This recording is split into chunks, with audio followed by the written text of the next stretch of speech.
Hello student, welcome to my YouTube channel Priyanka Soni Munsari. तो आज का जो हमारा वीडियो है वो बीएससी बायो फर्स्ट ईयर के लिए है। मैं करवाऊंगी आपको यूनिट नंबर सेकंड, जिसका पार्ट नंबर है फर्स्ट है। यूनिट फर्स्ट में आपको लास्ट में करवाऊंगी क्योंकि वो काफ़ी बड़ी है, जिसमें क्लासिफिकेशन वगैरह आते हैं। तो आज मैं आपको पढ़ाऊंगी यूनिट सेकंड का पार्ट नंबर फर्स्ट, यानी चैप्टर नंबर फर्स्ट। तो चैप्टर नंबर फर्स्ट है अपना जियार्डिया। जियार्डिया जिसे grand old man of intestine यानी आंत का ऋषि भी कहा जाता है। आंतर या आंत का ऋषि क्या बोलते हैं?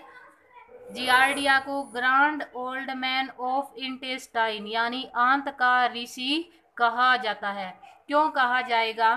क्योंकि जो जियार्डिया है, ये मान लीजिए जियार्डिया की स्ट्रक्चर है। इस जियार्डिया से यानी जियार्डिया के अंदर 4 जोड़ी फ्लेजिला पाए जाते हैं। जियार्डिया के अंदर या जियार्डिया में 4 जोड़ी फ्लेजिला पाए जाते हैं। ये जो चारों जोड़ी फ्लेजिला होते हैं वो इस प्रकार दिखाई देते हैं जैसे ऋषि का हेयर स्टाइल। यानी जो पुराने ऋषि होते थे, उसका जो हेयर स्टाइल था उसके समान इस जियार्डिया के जो फ्लेजिला होते हैं वो दिखाई देते हैं। साथ में यह कहाँ पाया जाता है? मनुष्य की आंत यानी इंटेस्टाइन में पाया जाता है। इस कारण से grand old man of intestine यानी आंत का ऋषि कहा जाता है। फिर से बोल रही हूँ कि जो जियार्डिया होता है वो मनुष्य की आंत में पाया जाता है, प्लस इसके अंदर जो 4 जोड़ी जो फ्लेजिला होते हैं वो इस प्रकार दिखाई देते हैं मानो कि जो ऋषि महर्षि होते थे उसका हेयर स्टाइल के समान दिखाई देते हैं। ये फ्लेजिला, इसलिए इसे क्या बोलते हैं? Grand old man of intestine यानी आंत या आंतर का ऋषि भी कहा जाता है। ये तो था इसका कॉमन नेम। अब बात करते हैं क्लासिफिकेशन की।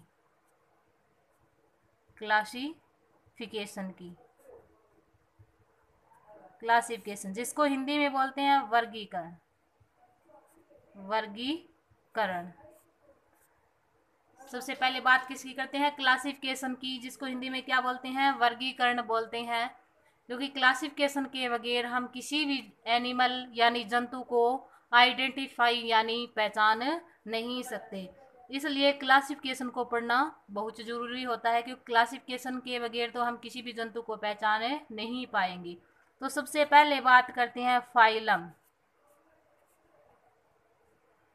जिसको बोलते हैं संघ।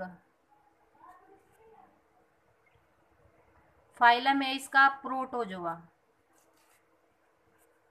प्रोटोजोआ क्लास है इसकी मेस्टिगोफोरा। मेस्टिगोफोरा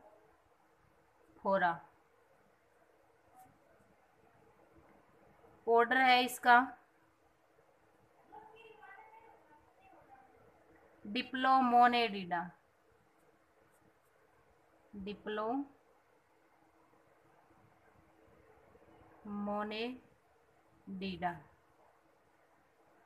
डिप्लोमोनेडिडा जीनस है इसका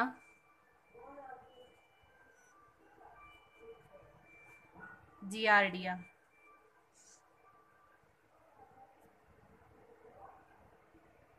स्पीसीज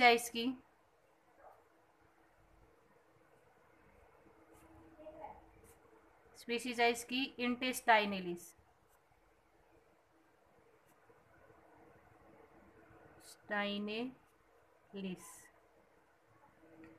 तो क्लासिफिकेशन की हम बात कर रहे हैं किसके? जियार्डिया की। तो फाइलम जिसको हिंदी में क्या बोलते हैं? जगत भी बोल सकते हो, संघ भी बोल सकते हो। क्या है इसका? प्रोटोजोआ। यानी प्रोटोजोआ के अंदर एक कोशिकीय जंतुओं को रखा गया, यानी जिसका शरीर एक ही कोशिका से मिलकर बना होता है उसको किस में रखा गया है? प्रोटोजोआ फाइलम में रखा गया है। क्लास क्या है इसकी? मेस्टिगोफोरा। आप इंग्लिश में लिखोगे तो भी मेस्टिगोफोरा लिखोगे, हिंदी में नाम लिखोगे तो भी मेस्टिगोफोरा लिखोगे। ऑर्डर क्या है इसका? डिप्लोमोनेडिडा। जीनस क्या है? जियार्डिया। स्पीसीज क्या है?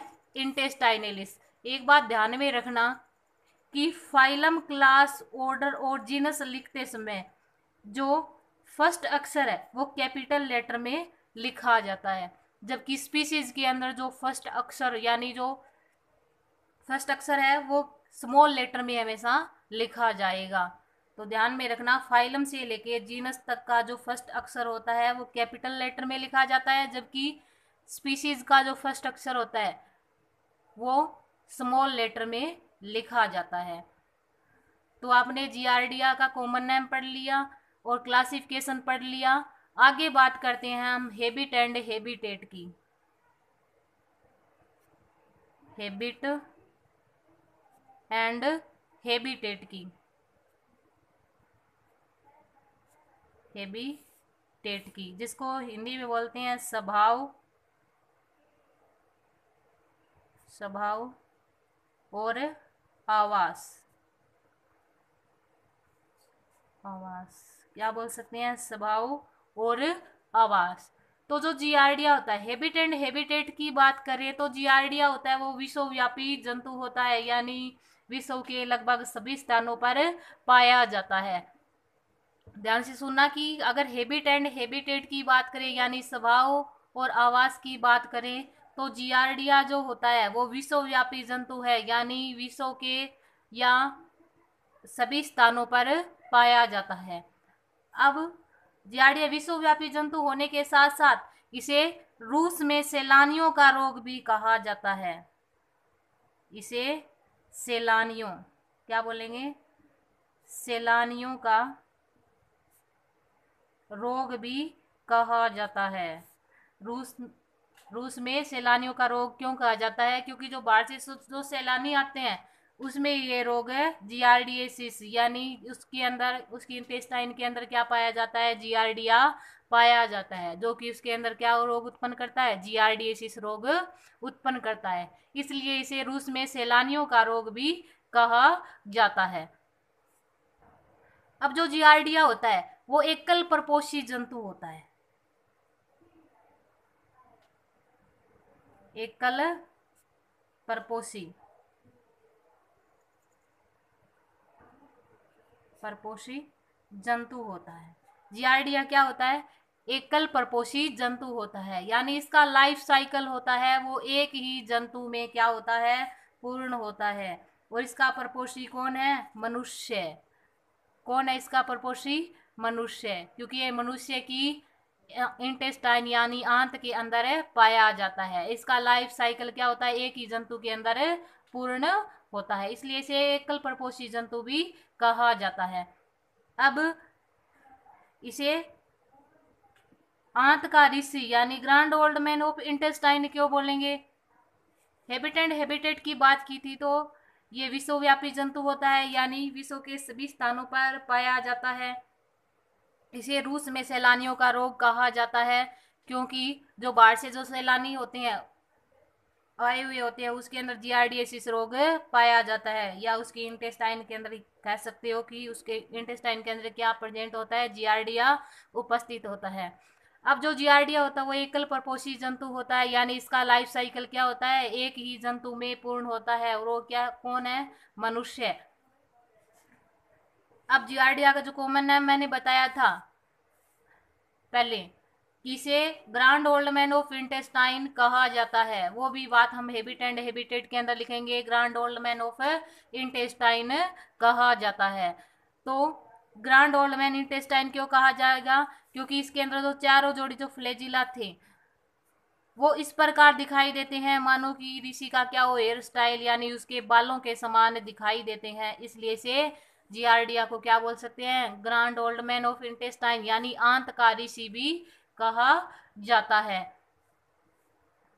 अब देखिए आवास, स्वभाव तो आपने बता दिया, आवास, आवास के अंदर क्या लिखोगे कि ये मनुष्य की इंटेस्टाइन यानी स्मॉल इंटेस्टाइन यानी छोटी आंत के अंदर क्या होता है, ये पाया जाता है। तो हैबिट एंड हैबिटेट हमारी यहीं पे समाप्त होती है।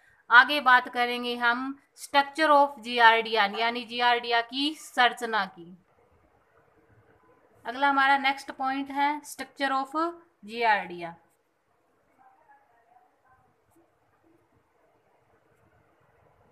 Structure of giardia. जियार्डिया की संरचना।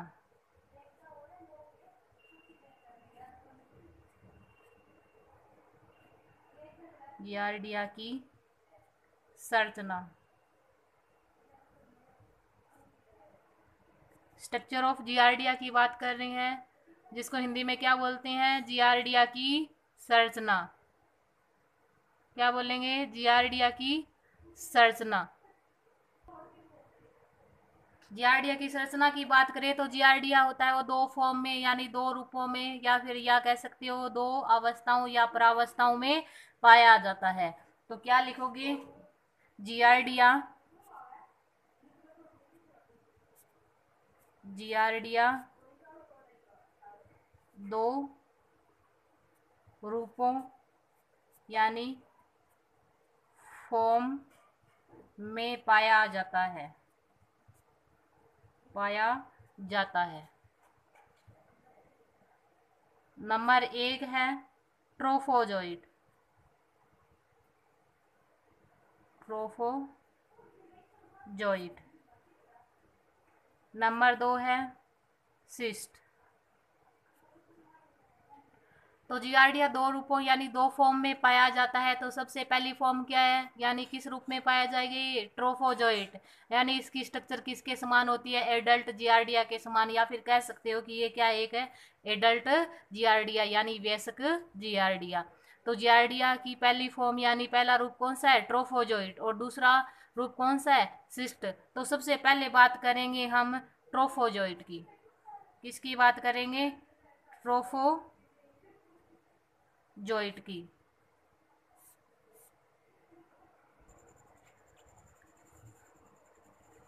तो जियार्डिया कितनी फॉर्म में पाया जाता है? दो फॉर्म में पाया जाता है। यानी जियार्डिया की संरचना की बात हो रही तो जियार्डिया दो फॉर्म यानी दो रूपों में पाया जाता है। तो सबसे पहली फॉर्म यानी इसका सबसे पहला रूप कौन सा है? ट्रोफोजोइट। तो सबसे पहले बात करेंगे हम ट्रोफोजोइट की स्ट्रक्चर की। स्ट्रक्चर ऑफ ट्रोफोजोइट, ट्रोफोजोइट की संरचना की। तो ट्रोफोजोइट इस प्रकार का दिखाई देता है। तो ट्रोफोजोइट की जो बॉडी होती है वो द्विपार्श्व सममित होती है। क्या होगी? द्विपार्श्व सममित होगी। यानी किसी भी भाग से काटो तो वो दो समान भागों में क्या हो जाएगा? विभाजित हो जाएगा। तो इसकी बॉडी होती है वो क्या होती है? द्विपार्श्व सममित होती है। और ये संरचना, ट्रोफोजोइट की जो संरचना होती है वो टेनिस के रॉकेट के समान दिखाई देती है। टेनिस का जो रॉकेट होता है उसके समान दिखाई देती है। किसके समान है? टेनिस के रॉकेट के समान, टेनिस के रॉकेट के समान दिखाई देती है। तो जियार्डिया की जो बॉडी होती है यानी शरीर होता है वो द्विपार्श्व सममित होता है। और इसकी जो स्ट्रक्चर होती है यानी जो संरचना होती है वो किस आकार की दिखाई देती है? टेनिस के रॉकेट के समान दिखाई देती है। अब पढ़ते हैं हम इस संरचना, इसकी संरचना। तो आपने नाम सुना होगा, एक तो डोर्सल सरफेस होती है यानी पृष्ठ सतह। डोर्सल एक तो होती है डोर्सल सरफेस, जिसको क्या बोल सकते हैं? पृष्ठ सतह। इंग्लिश में बोलते हैं डोर्सल सरफेस। सरफेस एक होती है अधर सतह। अधर सतह, अधर सतह, जिसको इंग्लिश में बोलोगे वेंट्रल सरफेस। एक होती है पृष्ठ सतह, जिसको क्या बोल सकते हैं? Dorsal surface. एक होती है अधर सतह, जिसको क्या बोल सकते हो आप? Ventral surface. तो डोर्सल सरफेस कौन सी होती है? ऊपर वाली। ये क्या कौन सी है? Dorsal surface. ये कौन सी है? नीचे वाली, वेंट्रल सरफेस। तो सबसे पहले बात करेंगे हम इसकी स्ट्रक्चर की। तो इसकी जो संरचना होती है वो डोर्सल सरफेस से उत्तल होती है, यानी ऊपर की ओर उभरी हुई। उत्तल यानी ऊपर की ओर क्या होगी, उभरी हुई होती है। जबकि वेंट्रल सरफेस, डोर्सल सरफेस कौन सी होगी, ऊपर वाली होगी, ऊपर से क्या होगी, ये उभरी हुई होगी। जबकि निचली सतह, जिसको क्या बोल सकते हैं हिंदी में अदर सतह, और इंग्लिश में क्या बोलते हैं, वेंट्रल सरफेस। वेंट्रल सरफेस नीचे से क्या होती है, अंदर की ओर झुकी हुई, जिसको क्या बोल सकते हो आप, अवतल होती है। यानी इसकी डोर्सल सरफेस क्या होती है, उत्तल बाहर की ओर उभरी हुई। जबकि वेंट्रल सरफेस यानी नीचे वाली जो सरफेस होती है वो क्या होती है, अवतल होती है, यानी अंदर की ओर दबी हुई होती है। तो ये थी इसकी डोर्सल और वेंट्रल सरफेस की बात। आगे बात करते हैं इसकी पूरी स्ट्रक्चर की। तो जो जियार्डिया होता है, मैंने आपको दो सरफेस बताई है, डोर्सल और वेंट्रल। डोर्सल ऊपर वाली को बोलते हैं, वेंट्रल नीचे वाली को बोलते हैं। डोर्सल क्या होगी, ऊपर वाली, वेंट्रल क्या होगी, नीचे वाली। तो देखिए जियार्डिया की जो वेंट्रल सरफेस होती है, यानी नीचे वाली जो सतह होती है, उस पे एक गोलाकार या एक प्याले नुमा संरचना पाई जाती है। क्या पाई जाती है, एक प्याले नुमा। ध्यान से सुनिए कि जियार्डिया की जो वेंट्रल सरफेस होती है, यानी नीचे वाली सतह होती है, उसके ऊपर क्या पाई जाती है, एक प्याले नुमा संरचना पाई जाती है, जिसको बोल सकते हैं आप सकिंग डिस्क। क्या बोलेंगे, सकिंग डिस्क। हिंदी में लिखोगे तो चूसक डिस्क ही लिखोगे, सकिंग डिस्क यानी चूसक डिस्क पाई जाती है। इस चूसक डिस्क की सहायता से यह आंत की उपकला कोशिकाओं के साथ क्या होता है, ये चिपका हुआ रहता है। फिर से बोल रही हूँ कि जियार्डिया की जो वेंट्रल सरफेस होती है, उस पर एक प्यालेनुमा संरचना पाई जाती है, जिसको क्या बोल सकते हो, सकिंग डिस्क बोला जाता है। इस सकिंग डिस्क की सहायता से, इस सकिंग डिस्क की सहायता से जो जियार्डिया होता है, वो मनुष्य की छोटी इंटेस्टाइन की उपकला कोशिकाओं के साथ चिपका हुआ रहता है। किसकी सहायता से, इस सकिंग डिस्क की सहायता से। अब देखिए इसके अंदर दो न्यूक्लियस पाए जाते हैं। ये आपको जो गोलाकार संरचनाएं दिखाई दे रही है, ये क्या है, न्यूक्लियस है। इसके अंदर दो न्यूक्लियस पाए जाते हैं। अब इन दोनों न्यूक्लियस के मध्य में, इन दोनों न्यूक्लियस के मध्य में ग्रेनुअल्स लाइक यानी कणिका के समान संरचना पाई जाती है। और कहाँ पे उपस्थित होती है, ये आधार पे उपस्थित होती है। बेसल का मतलब क्या होता है, आधार। ग्रेनुअल्स का मीन क्या होता है, कणिका। यानी दोनों न्यूक्लियस के मध्य में तथा इनके आधार पर कणिका के समान संरचना पाई जाती है, जिसको क्या बोल सकते हो आप, बेसल ग्रेनुअल्स। हिंदी में बोलते हैं आधारीय कणिका। इन आधारीय कणिका से क्या निकले रहते हैं, फ्लेजिला निकले रहते हैं, यानी 4 जोड़ी फ्लेजिला निकले रहते हैं। कितने जोड़ी, 4 जोड़ी। एक जोड़ी ये हो गया, एक जोड़ी ये हो गया, और एक जोड़ी ये, और एक जोड़ी ये हो गया। तो देखिए कि बेसल ग्रेनुल्स किसको बोलते हैं, कि दोनों न्यूक्लियस के मध्य में तथा आधार भाग पर कणिका के समान संरचना पाई जाती है, जिसको क्या बोल सकते हो आप, बेसल ग्रेनुल्स। इन बेसल ग्रेनुल्स से 4 जोड़ी फ्लेजिला निकले हुए रहते हैं। अब प्रथम जोड़ी जो फ्लेजिला होते हैं उसको बोलते हैं एंटीरियर लैटरल फ्लेजिला। एंटीरियर का मतलब होता है अग्र, लैटरल का मतलब होता है पार्श्व। क्या होता है, एंटीरियर का मीन होता है अगर, लेटरल का मीन होता है पार्श्व। यानी ऐसे फ्लेजिला जो कि इस बेसल ग्रेनुअल्स के कौन से भाग से, अग्र भाग से तथा अग्र और पार्श्व भाग से निकले हुए रहते हैं, क्या कहलाएंगे, एंटीरियर लैटरल फ्लेजिला। जो कि क्या होंगे, एक जोड़ी होंगे। एक जोड़ी होते हैं उसमें पोस्टीरियर लैटरल फ्लेजिला, जो कि इस बेसल ग्रेनुअल्स के कौन से भाग से निकले हुए होंगे, पश्च भाग से। पोस्टीरियर का मीन होता है पश्च, और लेटरल का मीन क्या हो गया, पार्श्व। पोस्टीरियर लैटरल फ्लेजिला, यानी इसके पश्च और पार्श्व भाग से एक जोड़ी फ्लेजिला निकले हुए रहते हैं, जिसको बोलते हैं पोस्टीरियर लैटरल फ्लेजिला। और एक जोड़ी जो फ्लेजिला होते हैं वो इसके वेंट्रल भाग से निकले हुए रहते हैं या वेंट्रल सरफेस पर निकले हुए रहते हैं, जिसको बोलते हैं वेंट्रल फ्लेजिला। जबकि एक जोड़ी जो फ्लेजिला होते हैं वो पिछले भाग से निकले हुए रहते हैं, जिसको क्या बोलते हैं, कोडल फ्लेजिला या पूंछीय फ्लेजिला। क्या बोल सकते हैं इसे, पूंछ। कोडल का मीन होता है पूंछ, यानी पूंछीय फ्लेजिला। बेसल ग्रेनुल्स के जो पिछले भाग से जो फ्लेजिला निकले रहते हैं उसको क्या बोलते हैं, कोडल फ्लेजिला या पूंछीय फ्लेजिला। तो फ्लेजिला की बात हो गई और सकिंग डिस्क की बात हो गई, बेसल ग्रेनुल्स और न्यूक्लियस आप लोगों को बता ही दिया। आगे देखिए कि इन दोनों न्यूक्लियस के मध्य में, ये न्यूक्लियस है ये न्यूक्लियस है, इन दोनों न्यूक्लियस के मध्य में ये एक छड़ नुमा संरचना निकली हुई रहती है। इन दोनों न्यूक्लियस के मध्य में एक छड़ नुमा संरचना निकली हुई रहती है, ये वाली, जिसको बोलते हैं एक्जोस्टाइल। क्या बोलेंगे, छड़नुमा जो संरचना निकली हुई है दोनों न्यूक्लियस के मध्य में, उसको क्या बोलते हैं, एक्जोस्टाइल। एक्जोस्टाइल बोलते हैं। अब देखिए कि सकिंग डिस्क के नीचे की ओर, सकिंग डिस्क के, ये रही सकिंग डिस्क, सकिंग डिस्क के नीचे की ओर एक फिर से ग्रेनुअल्स लाइक स्ट्रक्चर उपस्थित होती है या कणिका के समान संरचना उपस्थित होती है, जिसको बोलते हैं पेराबेसल बॉडी। क्या बोलते हैं, पेराबेसल बॉडी।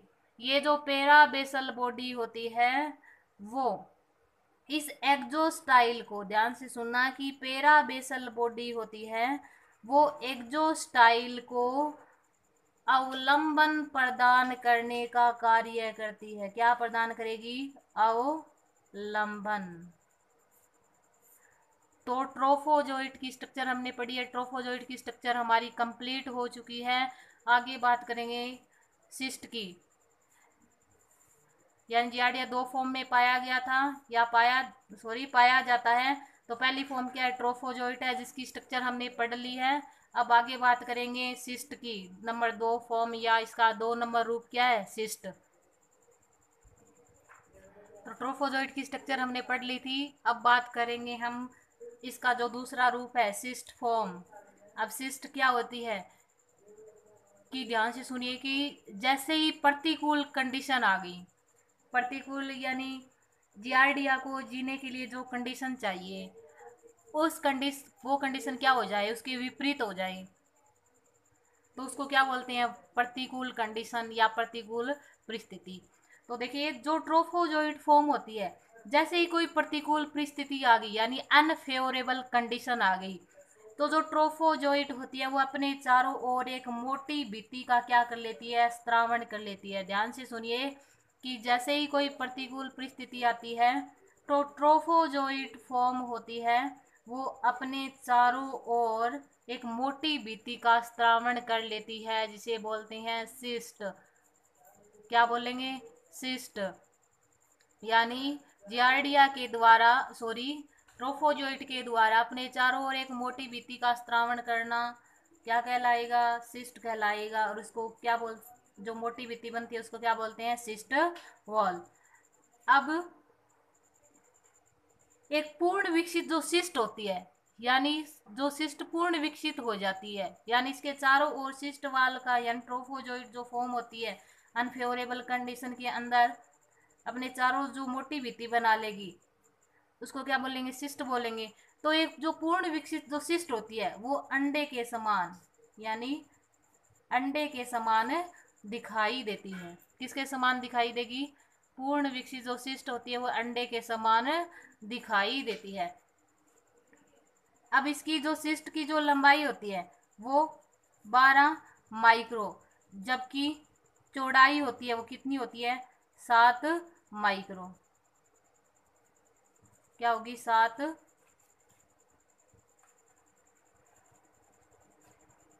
माइक्रो होती है, 7 माइक्रो होती है। लंबाई क्या होगी, 12 माइक्रो, चौड़ाई क्या होगी, 7 माइक्रो। अवशिष्ट के अंदर क्या पाए जाते हैं, 4 न्यूक्लियस पाए जाते हैं। ध्यान में रखना कि ट्रोफोजोइट के अंदर कितने न्यूक्लियस थे, 2 थे। इसके अंदर क्या हो जाएंगे, 4, यानी इसमें न्यूक्लियस में क्या हो जाएगा, डिवीजन हो जाएगा, जिसके कारण 4 न्यूक्लियस बन जाएंगे। एक्सोस्टाइल आपको पता ही है कि न्यूक्लियस के मध्य में एक छड़नुमा संरचना पाई जाती है, जिसको क्या बोलते हैं, एक्सोस्टाइल। और न्यूक्लियस जो गोलाकार जो संरचना है वो, उसको क्या बोलते हैं, न्यूक्लियस। पैराबोसल बॉडी आपको पिछले डायग्राम के अंदर बताई दिया। इसमें जो 4 न्यूक्लियस होते हैं वो चारों न्यूक्लियस एक्सोस्टाइल के दोनों ओर उपस्थित होते हैं। इसी के साथ सिस्ट की स्ट्रक्चर भी कंप्लीट हो जाती है। कल पढ़ेंगे इसका लाइफ साइकिल। आज के लिए बस इतना ही, आगे मिलेंगे नेक्स्ट क्लास में।